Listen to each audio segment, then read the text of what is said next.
किसान का धैर्य। हम यह नहीं सोचते कि जो कुछ घटित हुआ है वो हमारे लिए अच्छा है या बुरा। हमारे साथ घटी घटना का भविष्य में क्या प्रभाव पड़ेगा ये हमें खुद पता नहीं होता। एक समय की बात है, एक किसान था जिसके पास एक घोड़ा था। वो अपने इस घोड़े से बहुत प्यार करता था। उसे अपने घोड़े पर बहुत गर्व था जो किसान की कमाई का जरिया भी था। अपनी इस कमाई से किसान अपने परिवार का पेट भरता था। लेकिन एक दिन वह घोड़ा भाग गया। उसके भागने के बाद समाज के लोग और उस किसान के पड़ोसी उसके पास आकर उससे कहने लगे, हे भगवान, तुम्हारा घोड़ा जिस पर तुम्हें बहुत घमंड था वह तो भाग गया। उसको सांत्वना देने लगे कि उसके साथ बहुत बुरा हुआ। लेकिन किसान ने उसका जवाब बहुत ही सहजता से देते हुए कहा, हाँ, बहुत बुरा हुआ। फिर अगले दिन घोड़ा वापस आ गया। लेकिन सिर्फ घोड़ा वापस नहीं आया बल्कि वो अपने साथ 3 जंगली घोड़े भी लाया। फिर उसके पड़ोसी उसके पास दौड़ते हुए आए और उस किसान से कहने लगे, आपका घोड़ा आ गया और अपने साथ 3 और घोड़े भी लाया है। ये तो बहुत अच्छी बात है, आपकी किस्मत तो बहुत अच्छी है। किसान बहुत खुश हुआ, उनकी तरफ देखा, फिर उसका जवाब बहुत ही साधारण रूप से दिया और कहा, हाँ, शायद कुछ दिनों बाद किसान का बेटा उसी जंगली घोड़े में से किसी एक को काम के लिए उपयोगी बनाने की कोशिश कर रहा था। लेकिन इसी कोशिश के दौरान घोड़े ने उसे जमीन पर पटक दिया और उसका पैर बुरी तरह से टूट गया। उसके पड़ोसी उससे कहने लगे, उस पागल घोड़े ने देखो तुम्हारे बेटे के साथ क्या किया, उसका पैर तोड़ दिया। ये तो बहुत बुरा हुआ। किसान दुखी हुआ और फिर से उसी तरह जवाब दिया और कहा, हाँ, शायद मेरे बेटे के साथ गलत हुआ।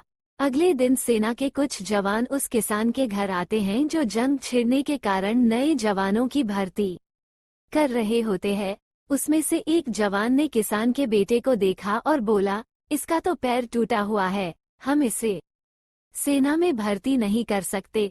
और वे जवान गांव के सभी लड़कों को लेकर अपने साथ चले गए। ये जानकर उसके पड़ोसी और बाकी गांव वाले उसके पास आए और बोलने लगे, तुम्हारे बेटे को तो जवान जंग के लिए नहीं ले गए, तुम्हारी किस्मत तो बहुत ही अच्छी है। इस आखिरी बार भी किसान ने फिर से बड़ी सहजता से कहा, हाँ, शायद। इस कहानी से हमें ये प्रेरणा मिलती है कि हमारे लिए चीजों को नकारात्मक ढंग से सोचने में जरा भी समय नहीं लगता है। जब भी कुछ हमारे अनुकूल नहीं होता तो हम उसे बुरा ही समझते। लेकिन सच बात तो ये है कि कोई नहीं जानता कि जो साथ घटा है वो बुरा है या अच्छा। इस कहानी में भी किसान के भावों में परिवर्तन परिस्थितियों के कारण होता है। बुरी परिस्थितियों में वो नकारात्मक हो जाता है और अच्छी परिस्थितियों में वो सकारात्मक। इन नकारात्मक और सकारात्मक परिस्थितियों के बीच के समय में धैर्य रखना बहुत जरूरी होता है। क्या आप वाकई में ये बता सकते हैं कि हमारे साथ जो घट रहा है वो गलत है या सही, बिना ये जाने कि भविष्य में उसका क्या प्रभाव पड़ेगा हम पर, यह हमारे जीवन पर, हमारे समाज में, हमारे देश में ऐसे बहुत से महान लोग हैं जो अपने जीवन में असफल हुए, हारे, अनेक बड़ी बड़ी बीमारियों से लड़े, किंतु उन्होंने कभी भी अपना धैर्य नहीं खोया और ना ही हार माने। यही आगे चलकर बड़े प्रसिद्ध हुए, सफलता के मुकाम पर पहुँचे और महान बने। हमारे बड़े बुजुर्ग सही ही कह गए हैं कि जो होता है अच्छे के लिए ही होता है। ये छोटी सी लाइन हमें बहुत कुछ सिखा जाती है और ये बात हमें कभी नहीं भूलनी चाहिए। हमेशा कोशिश करते हो, जीवन के पथ पर निरंतर आगे बढ़ते चलो, किसी बात को लेकर ज्यादा परेशान नहीं होना है, अपने आप को शांत रखना है, अपने काम से काम रखना है।